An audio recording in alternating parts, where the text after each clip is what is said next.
Sí somos.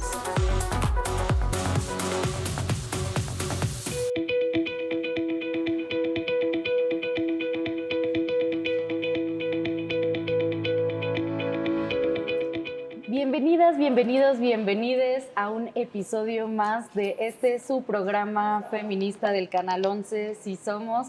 Hoy nos encontramos con Sol Reyes, que ya había estado anteriormente en este programa, y también nos encontramos con Ana Grimaldo, nuestra compañera de siempre, periodista extraordinaria, periodista feminista. Ay, las flores, hoy amanecimos de buenas. Hoy amanecimos de buenas, ¿cómo están? Muy bien, muchas gracias, bienvenida, Sol. No, pues muchas gracias a las dos por la invitación.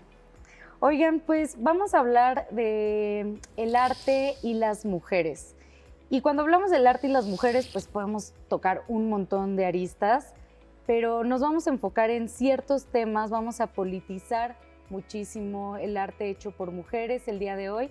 Y pues nuestra invitada es historiadora, se especializa en historia del arte, en mujeres. ¿Te especializas en historia del arte o nada más es pasión? En estudios de arte. En estudios de arte. De estudios de arte. Algo de eso somos. Tengo algo de artista.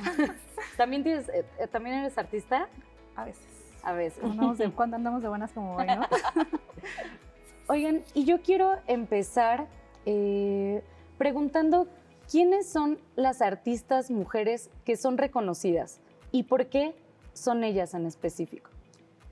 Bueno, pues en este caso justamente hay como una especie como de predominancia de mujeres que pueden entrar a las academias. Digo, es muy, a partir del siglo XIX empiezan a ingresar las mujeres a las academias, pero quienes pueden acceder a ese título, pueden estar dentro de estos espacios, casi siempre son mujeres blancas, claro, y privilegiadas, aquellas que sí pueden empezar a tener esta educación artística, porque generalmente hay otros como productos o manufacturas que el elitismo de la historia del arte, que justo por eso yo trato como de diferenciarme un poco de la corriente de la historia del arte, es porque tiende a ser profundamente elitista y a solamente reconocer ciertas manifestaciones como lo artístico o como lo que es el arte.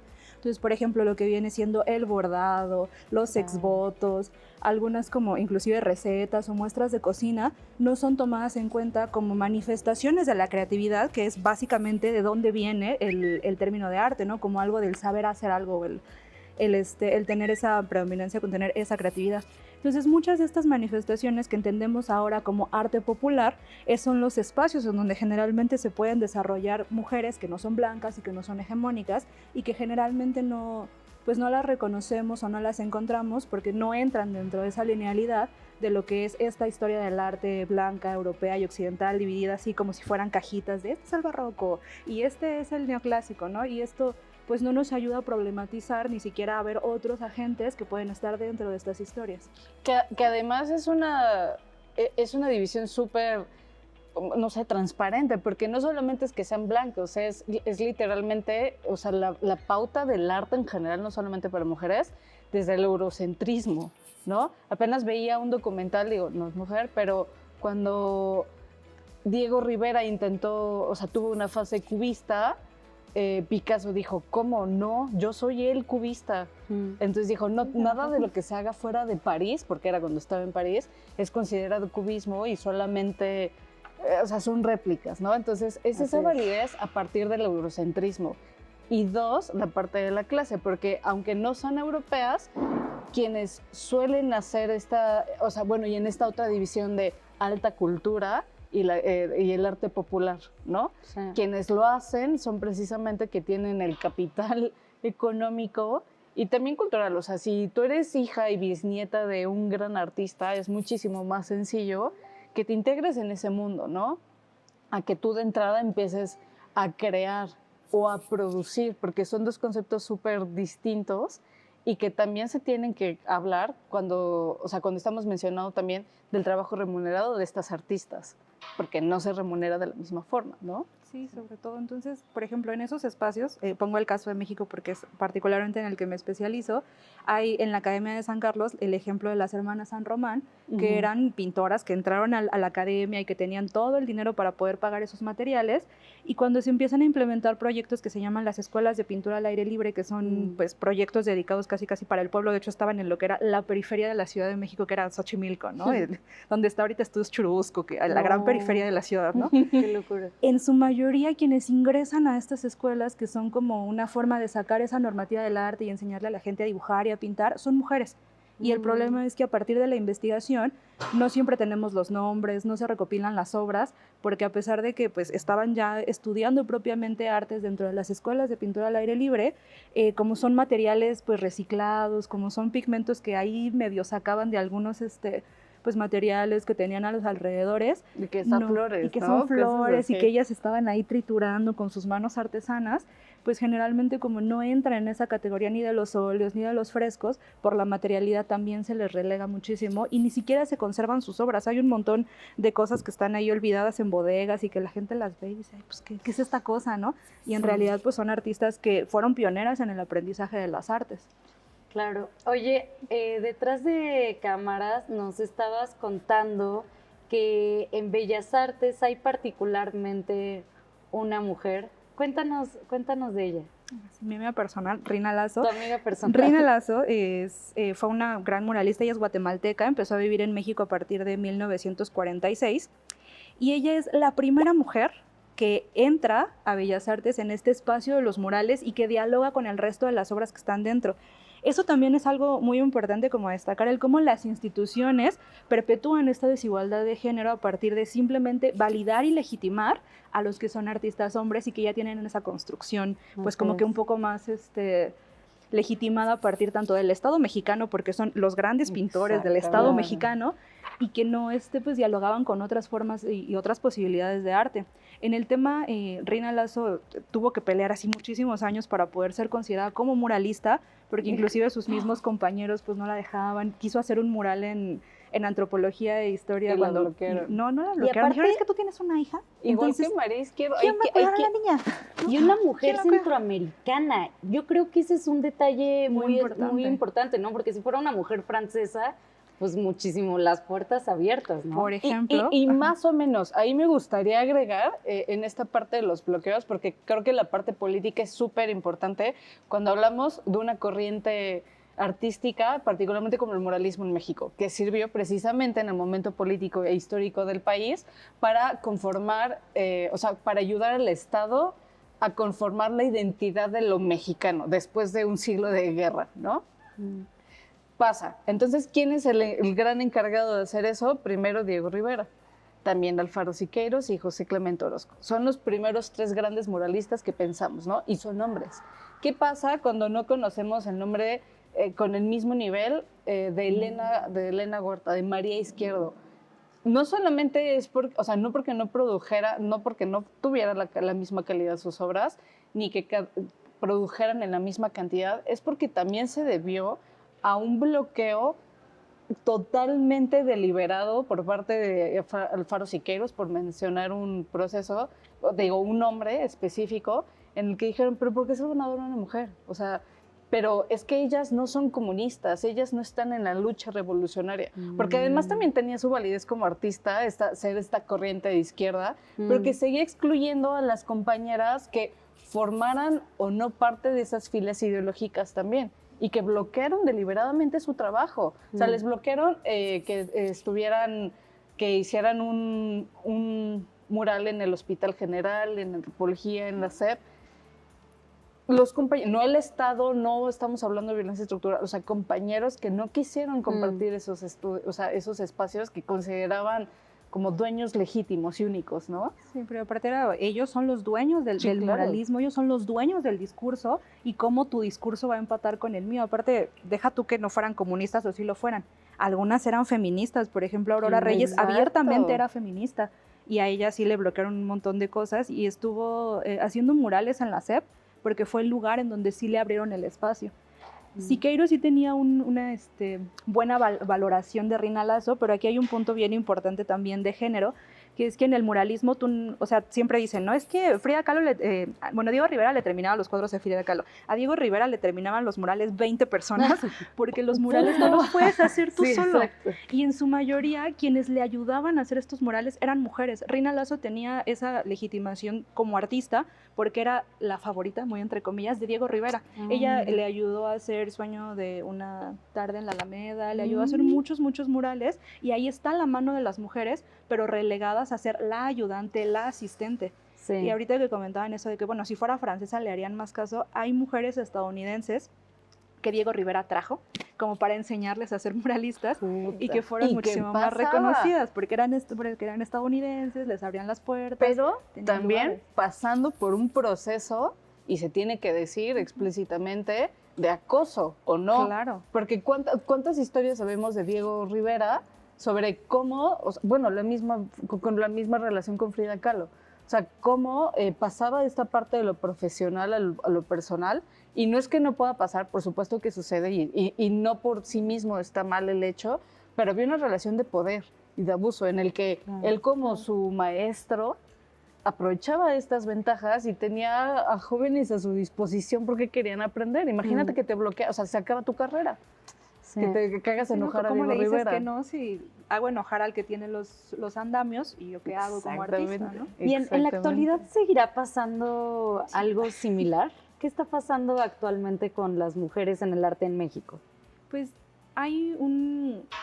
se ha abierto por lo menos recientemente una beta bien interesante de investigación, sobre todo como para incluirlas dentro de los museos, para que puedan estar siendo parte de este gran discurso oficial de la historia del arte, que insisto, a mí me gusta muchísimo más separarme de ello, pero se está tratando de abrir la brecha de la investigación. Okay. Entonces ya actualmente pues sí se está tratando de incluir, pero hay mucho arte feminista que no es tomado como tal arte. Ahorita, por ejemplo, mencionábamos los de aquel arte que es hecho pues, a partir de sangre menstrual, o arte que viene desde el bordado, o arte que, por ejemplo, lo que hace Mónica Mayer con Archiva, que pues, su obra de arte es recopilar todas las grandes obras de arte feminista mexicano, y su obra es un archivo. Entonces, muchas veces la materialidad de lo que implica ese arte o lo que está detrás de los procesos creativos no les hace entrar como dentro de esta gran línea discursiva. Sí. Y a veces sí son relegados, o por lo menos hace unos 5 o 6 años, tú decías, bueno, es que están haciendo reinterpretaciones de la sangre menstrual para obtener una asociación distinta con el cuerpo y con los procesos, y a la gente le daba asco. Pero actualmente ya más o menos como que se empieza a tener una mejor recepción, pero por esos procesos creativos pues lo rechazan porque ni es la materialidad habitual, ni es lo que los críticos de arte quieren o necesitan, y muchas veces los meten pero por cubrir una cuota de género sin analizar todo lo que hay detrás. Y eso pasa en muchas exposiciones que actualmente hacen ciertas instituciones, en donde, por ejemplo, Ana Wiolin, ¿no?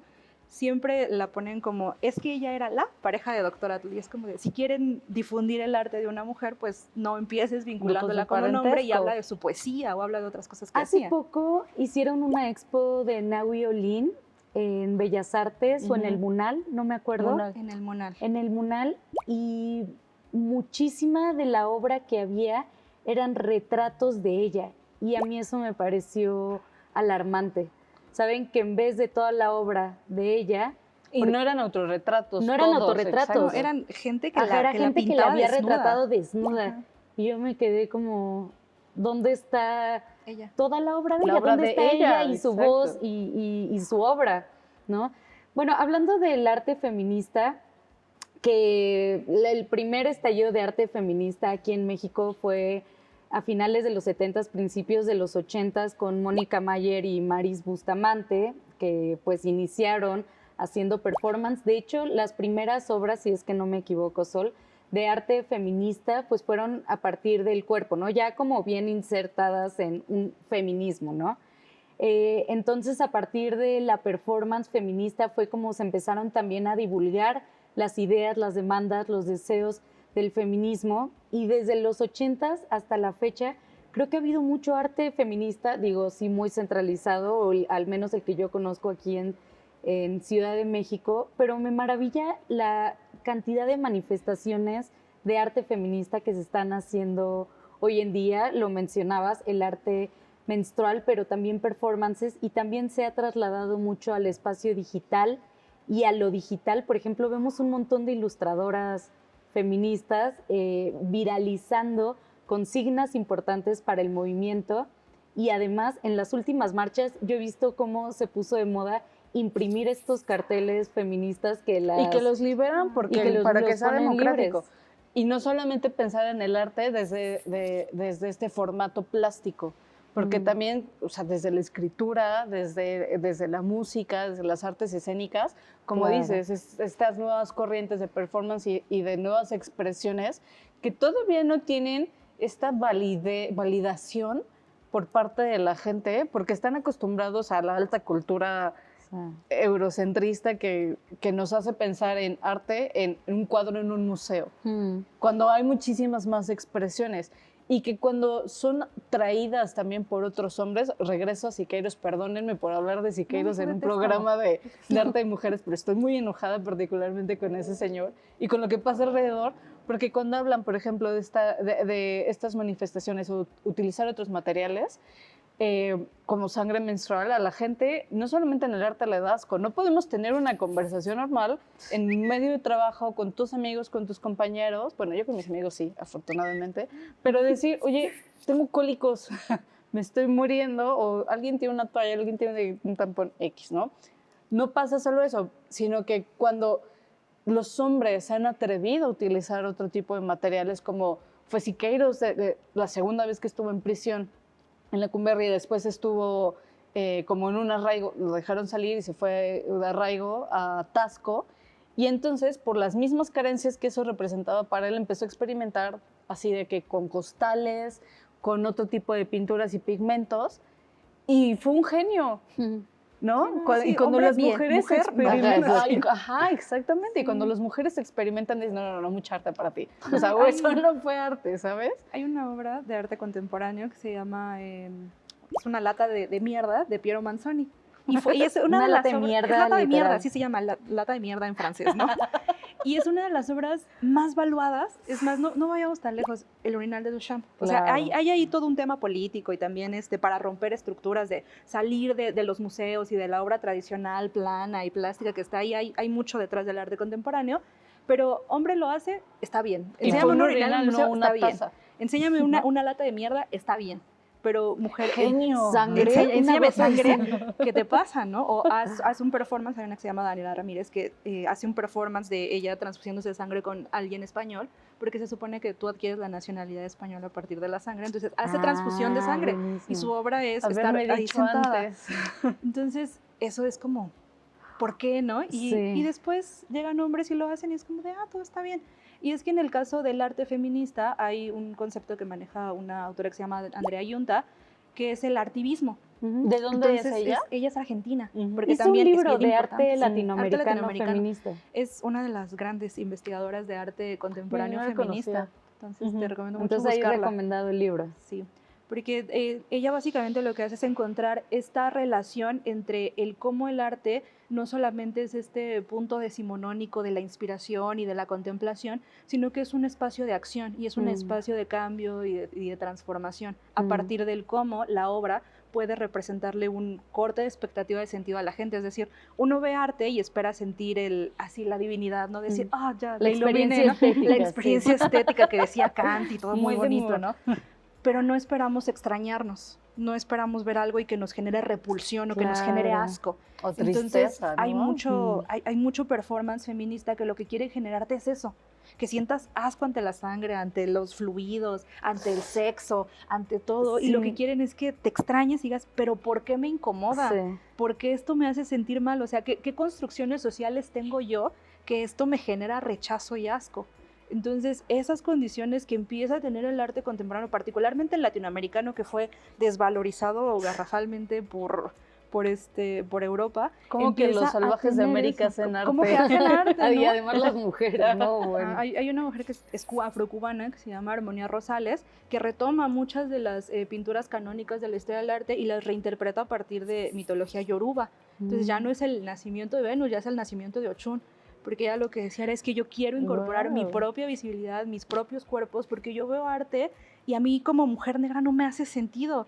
Y es como generar ese quiebre. Esa obra fue muy criticada porque decía, pues que no está haciendo nada, no está copiando, no sé, obras de arte europea. Y es como, claro que no, o sea, hay muchas mujeres que ven eso, hay muchas personas que ven eso.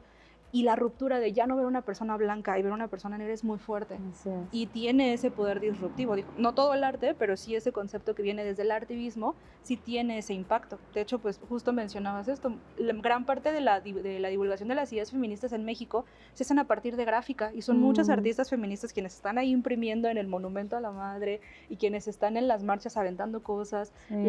Tantos murales que hay ahora en la ciudad. Y que no son preservados, pero que son efímeros, y que también tiene esa condición el arte contemporáneo, la posibilidad de ser efímero y de que tenga un impacto en el momento en el que se está haciendo.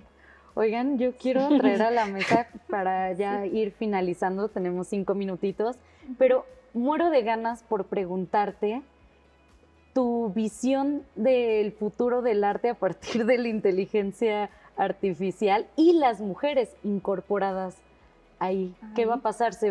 ¿No lo habías pensado? Sí lo había pensado, porque no sé si vieron que salió como esta fotografía del Papa con chamarra, y es que la inteligencia artificial no es potencia creadora en sí misma, sino que también es una herramienta, y es como un nuevo medio al que la gente se tiene que incorporar para manejar el lenguaje de la misma inteligencia artificial. O sea, no, en sí mismo, tú le puedes pedir, no, pues hazme una obra de arte feminista, un cartel feminista que diga tal cosa. Ajá. Y lo puede hacer, y va a ser genérico, y pues a la gente no le va a gustar. Y va a ser ¿no? genérico, esa es una palabra clave. Pero si tú sabes utilizar la inteligencia artificial y lo configuras a partir de, bueno, es que quiero que tenga tanta opacidad, o que tenga estos colores, o que tenga estos planos o estas secuencias, puede llegar a otra cosa más interesante. Oigan, y se han puesto a pensar el peligro, a ver si hacemos también un programa sobre eso, de cómo ahora se va a representar más y sexualizar más a las mujeres en lo gráfico. O sea, veo... no sé, por ejemplo, que toman la cara de una mujer y le transforman el cuerpo. Yo creo que se va a transformar completamente y puede haber más violencia hacia las mujeres. Es mucha más violencia digital. De hecho, ya se está empezando a ver qué se puede hacer como para penalizar eso, o como para poner regularlo. Para regularlo, porque pues... Básicamente las inteligencias artificiales son misóginas porque están recopilando todo el conocimiento del mundo, y la mayor parte del conocimiento del mundo pues es misógino, es colonialista, es racista. Entonces la inteligencia artificial suele tener esas premisas, entonces no me sorprendería que pues esté ya ahí pues sexualizando. Pero lo preocupante es que justo la sexualización no nace de lo digital, ¿no? O sea, ¿cómo hablamos de las representaciones de la mujer en el arte? No solamente mujeres como creadoras, sino mujeres representadas en el arte. Sí, bueno. Desde la belleza, desde lo hegemónico, los cuerpos desnudos nada más. O sea, eso desde lo plástico, en la escritura, en la escritura y en la música, ¿sabes? Es que con lo que dices yo traje mi dato. Está este cartel de las Guerrilla Girls, un colectivo feminista. ¿De dónde son? De Inglaterra, ¿no? Están en Estados Unidos. Ah, en Estados Unidos. Bueno, pues tienen un cartel muy famoso que lo vamos a poner aquí arribita, y dice: las mujeres tienen que estar desnudas para poder estar en un museo. Menos del 5% de las artistas en el museo, en las secciones de arte de museos modernos, son mujeres, pero solo el 85%, pero el 80%... Sí, bueno, básicamente el 85% están desnudas. El 85% y son pintadas por hombres. Y menos del 5% son mujeres. Entonces ahí se sigue. Insisto, y nada más en el arte plástico, pero también pensemos en la música o en la escritura. Digo, aprovechando que estamos en este hermoso lugar que es la Biblioteca Vasconcelos, por cierto, las representaciones sigue siendo igual. O sea, la mujer como musa, como inspiradora de lo bello, pero nunca inspiradora de lo fuerte, o sea, ¿y por qué además tenemos que ser inspiración? O sea, también esa carga social, y es como una función. De que a partir de la belleza tienes esa valía en el arte. Y luego ni siquiera estudian aquellas mujeres que son parte fundamental del arte, que son las modelos. Y las modelos sugieren poses, sugieren elementos para estar alrededor, y mantener una pose como modelo, porque eso yo lo he hecho, así te duele muchísimo. Entonces, o sea, no es una posición pasiva. Ni siquiera le preguntan a las mujeres que están dentro de ese arte, y que hay, por ejemplo, Luz Jiménez, que fue la gran modelo de los muralistas, pues luego nadie sabe ni quién es, y ella aparece en todos los cuadros. Y es como, pues o sea, la tomas como inspiración y como musa, y ni siquiera investigas quién era, o la que prestó su cuerpo para ello. ¿Y qué tiene que hacer para eso? O qué fue lo que les legó a ellos para que pudieran estar en esos lugares. Sol, cuéntanos cómo te podemos encontrar en redes sociales. Bueno, pues yo estoy en todas las redes sociales como @fresatánica. Ay, como decía hace 5 años estás así. @fresatánica. Y así seguirá. Y así Licenciada seguirá. Fresatánica, maestra Fresatánica. Me encanta, Ahí postdoctora. está, postdoctora. Muchísimas gracias, Sol. Muchas gracias, Ana. Y gracias a todas las personas que nos vieron. Comenten en las redes sociales. Vamos a estar posteando clips pequeños para que siga la conversación. Muchísimas gracias por haber estado el día de hoy y nos vemos en el siguiente episodio de Sí Somos. Los días como soplones le revistaron las notas con lujos en los detalles. Fueron siguiendo esas botas, así supieron quién era la chica de la trinchera que hacía en hora y deshora esa muchacha pintora. Pintando, siempre esa niña pintando, la tarde noche pintando. Pinta si va caminando y si duerme, si nieva y si llueve, en cada mañana, mañana y pasado mañana.